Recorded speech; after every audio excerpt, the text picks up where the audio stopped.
Get ready for an insightful episode of Sales Transformation. In this episode, we have Fred Copestake, author of Hybrid Selling, discussing the changing landscape of B2B sales and the importance of staying relevant in a hybrid sales environment. Tune in to learn how to adapt and thrive in the new normal of sales. Colin, back to you. All right, welcome back to Sales Transformation. Today we've got Fred Copestake back on the show. He's the author of Hybrid Selling and Selling Through Partnership Skills. He's a trainer, coach, consultant, and he is an expert in B2B sales. And Fred, welcome back to the show. Oh, brilliant. Thank you. Thank you for inviting me. Yeah, so we got you back again to talk about the second book. Now, the second book is more around hybrid selling. What's the reason and why did you write the second book? Selling Through Partnering Skills came out in 2020. Right. Same time as you know what. Perfect timing. Well, lots of time for people to read books, I suppose. But no, it didn't make what I've said in that any less relevant. In fact, I'd probably say more so. But then what happened is, the world is changing anyway, and it's sort of changing pretty fast. But what happened with the pandemic is that lots of changes that probably were going to happen happened fast, overnight virtually. And then other stuff that is going to change is coming along faster. And so I've got a lot of time to reflect on this, and I sort of looked at it and thought, well, we need to do something about it. We need to equip salespeople for it because people talk about the new normal and those horrible words that we don't like to use anymore. But we're not going back. We are not going back. And quite a lot of people that I was talking to were kind of, we'll be okay. We'll be back soon. It's like, no, it ain't going to happen. And so it's all about kind of future-proofing salespeople and helping them stay relevant. I mean, it's a strong way to describe this, but there's a danger that some salespeople become irrelevant because they're not doing what customers need anymore. Yeah. And then the other part was that I got plenty of time on my hands because I was locked in the house. So I think I said, didn't I? I watched Tiger King and all that kind of junk on Netflix and thought, I can't do something constructive for the world of sales. And so, I mean, how has kind of the hybrid sales environment changed sales from what you've seen? Yeah, I mean, it is about change. I mean, that's the big thing, and it kind of focuses in a hell of a lot on that. And we kind of see customers changed, and I like think of the ABCs of customers, and that they're kind of more advanced, more biased, but also more confused. So it's kind of weird. It's like they're more advanced. We all know the numbers, don't we? They're so far along the selling cycle and the buying cycle, and they know all the stuff that they know, and they can't be helped and this sort of thing. And they're biased to the stuff that they want to do because they've worked it out for themselves, and they're really happy with all that. And it's like, what salespeople are even there for then? Well, because they're also confused. I mean, it's a confusing time, isn't it? Now, VUCA times we talk about it. Volatility, uncertainty, complexity, ambiguity. I mean, we all suffer that. So actually, they do need help. But they need help from people that are in a position to give that. Yeah, and that's not just pretending to be a website and giving them a whole load of information. It's, I said it in the first episode, didn't I? It's about helping them to think. And there's so many different ways in which we can do that. There's so many different flavors of selling, aren't there? So many different types. So many different methodologies and thinking and whatever. And that can be confusing for salespeople. And it's like getting the right one for what your people need, your customers need, not just what everyone's talking about on LinkedIn, because that could be totally irrelevant to you. And then change itself is becoming different. I mean, changing changes, it's like that. So, in the Willy Wonka, the Charlie and the Chocolate Factory film, do you remember the piece in the old original film when he goes down that tunnel? Yeah. And the rowers are rowing and the things are slowing, and it's kind of that. It's getting faster and faster and faster and faster. So we need to do stuff to just get ourselves right for being useful, valuable to customers. And a lot of that is in the way we work with them. And so it's right to do that, we need to be more accomplished. We've got to have more strings to our bow, more tools, more tricks, if you like. That's what hybrid is for me. Bringing more stuff in. It's not, can I work in a room and can I work on screen? That's what a lot of people are talking about. It's like, well, lots of us have done that anyway, forever. Yeah. It's the hybrid is bringing in different things, bits of customer success management, bits of account management, bits of understanding how to do mutual pack, bits of borrowing from lots of different areas and kind of building your repertoire, if you like. That for me is the hybrid piece. Yeah, I mean, I love that. I think that, the expectation of buyers today is higher than what it used to be, right? And you've got to be able to stand out amongst sellers in order to, build relationships, to win their trust and actually be effective and add some value during the time that you spend Yeah. together. And for me, it's about adding stuff to the thing that we do. I mean, salespeople can be a bit funny. We can be a bit funny. I'm a salesperson as well, and sometimes training and all this, people get quite defensive and, oh no, you're going to change me, and it's like, well, I mean, that's another episode, which is about Right. salespeople not being very good at change when we sell it ourselves. I mean, yeah, different thing. But it's not like we're trying to take something away. We're not trying to completely turn you around. The way I often describe this is, if you imagine sort of a drummer, but all you've got is one little snare drum and one little stick, and you're sort of tapping it away like that. It's like, okay, it's not the best performance, is it? No one's going to come and see you. Think of it, well, the best drummers, the best rock drummers, they've got a really big set of drums, haven't they? They've got loads of different songs, and then different things. They probably only hit once in the performance, but they need that sound. And if we think of it, we're kind of building up our abilities as like this set of drums. That's kind of how we need to be, But my brain's gone. I saw Motley Crue a little bit back. Tommy Lee's the drummer there, isn't he? And he's a star. He's got a massive drum kit, huge. It's in the middle of the stage as well, which is a bit weird for drums. And this big ring of lights that he goes like upside down in and all that sort of stuff. Yeah, we need to be like that. Not still in the limelight, but having that capability of being able to do all of these different things because they're the right thing to do for the customer at the right time. And I think the key there is that's different for each customer, right? It's not showing up and giving the same show every time for every single prospect, right? Being dynamic, having these different tricks, but knowing when and how to use which ones, and being more flexible or hybrid, as you would say, in these different environments where, the customer wants to feel unique, right? And your job as a seller is to, position yourself in a way that's going to cater to that. Absolutely, yeah. But if you've only got one way of working, if you've only got that one little drum that you're tapping away, you're going to have to do the same thing every time. And the customer's going to be like, okay, there's not much to it. There's not much depth. You've got all these things. You can pick the right thing. You're right. This is what I need to be doing here because I know how to and I know it's right. And this is cool. And this is what will be, you've said it. I said it. This is what's valuable. Sometimes I think we get so fascinated about the value proposition and the value of our products and the value of our services. It's like, hang on a minute. I don't like salespeople with big egos, but actually, you can be the value here. It's the stuff that you bring to the table, helping people think, knowing the right thing to do, who to connect with. That is valuable in itself. And particularly when you're selling stuff which is the same as everyone else anyway, you have to be the value. So equip yourself to do that. And frankly, it gets boring, right? It can get very boring if you just, same bland pitch, same value proposition, same, stupid questions that you ask in discovery on every single sales call. Yeah. It's a balance, isn't it? We've got to do the reps. We've got to do the sort of the hard yards and the sort of the stuff, the fundamentals really well. But, if you've got those other little things, like that little cowbell that you just ring sometimes, because that's what you needed in that time. Brilliant. And that's where the customer will go, whoa, I can see that you're flexing and adapting. It's good. It's good stuff.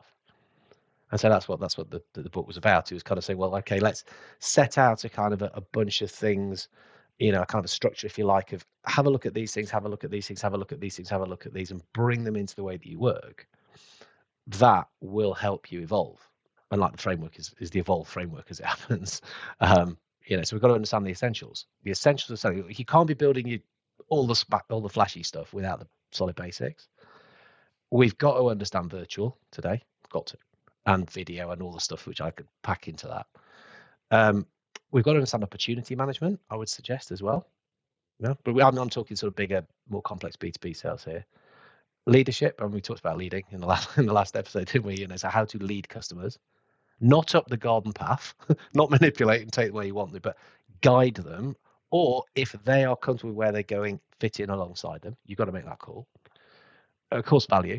Lots of people call themselves value sellers, but don't really understand what value selling is. Well, and it's actually pretty simple, I think. A colleague of mine, and I always quote him, which is that value is a mystery. Mike Wilkinson said, value is a mystery.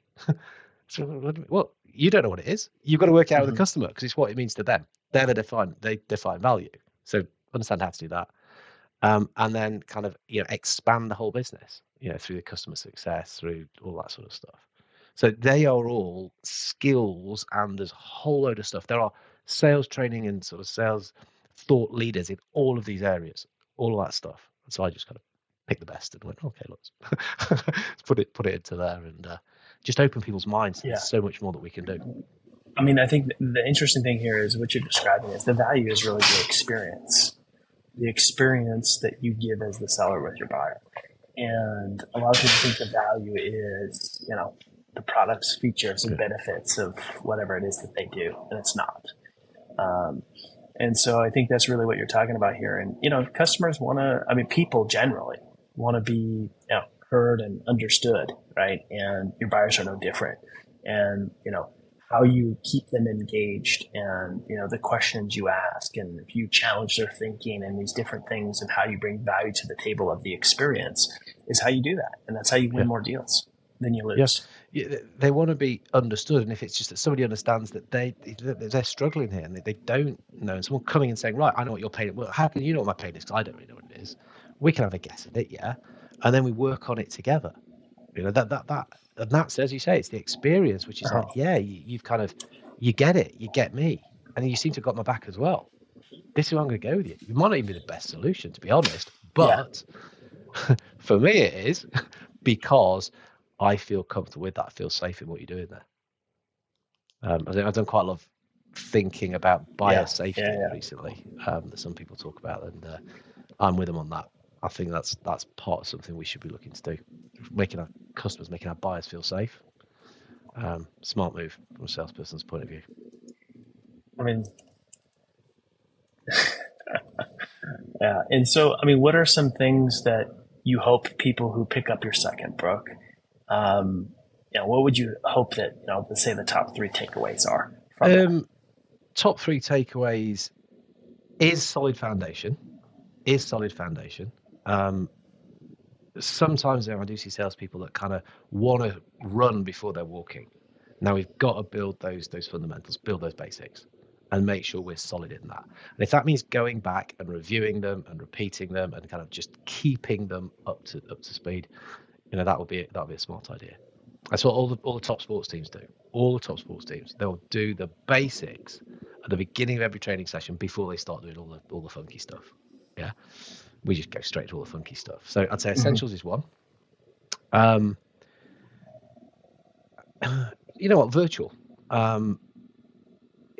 Having manky virtual skills or setup or whatever, there's no excuse anymore.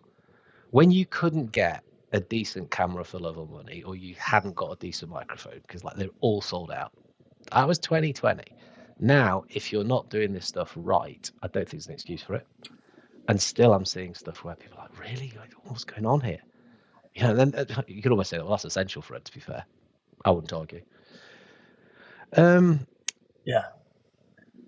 The other thing I would say, and it's kind of a mixture of some of the others, sort of half value selling, half opportunity management stuff. It's don't be afraid of having decent process, of having good sort of solid ways and means of prepping yourself, of researching customers, of getting the information, of thinking about things so that you can go with kind of interesting perspectives and sort of interesting thoughts to help people with. I wrote something on LinkedIn just recently about somebody had said to me the other day about, I just wing it. Like there was some kind of sales superhero and really clever and above us all. And I just thought, you absolute clown. Total muppet, so. Oh, jeez. Why would a seller be scared to have good process? I don't know. I probably should in my job. I should be able to work it out, but I can't. It just doesn't make any sense to me. I think it's just a misunderstanding of what we're trying to do. So, and I suppose underpinning all of this, if you want to kind of summarize those into one, it's think outcomes. We are selling outcomes. We're selling people results. And the more we can focus in on what those are, what they want, how they want them and talk about that stuff, well, the more we're going to be doing the right stuff and the more we're going to make that impression and a great experience. So, yeah, I kind of condense those into the sort of think outcomes. Yeah, think like a partner. Funny enough. Right. Yeah. Which is episode 1. Yeah, go back to episode 1. So I love how yeah. And if you missed that, go back. It's in the show notes. You can find it. People are going to be caught in a loop, Fred, a never-ending loop. Awesome Oh no, he said in show 1 they're going to cover it in show 2, and then he goes back. Sorry. It's a trick.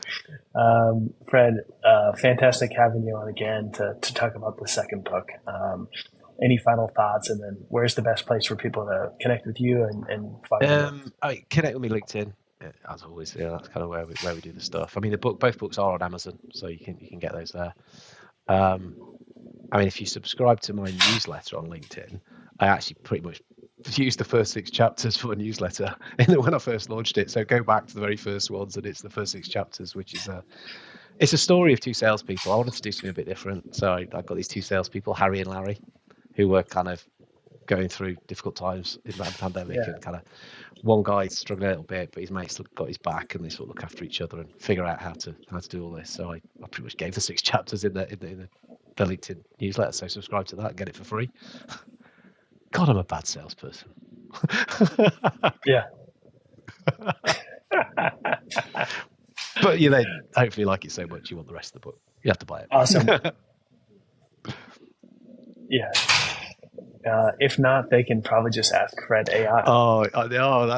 That'll be launched by the time this goes out. Yeah, sorry I was just telling Colin that I've just built a digital twin where I've loaded the books and a whole bunch of other content into that. So I'm available 24/7 to be asked questions.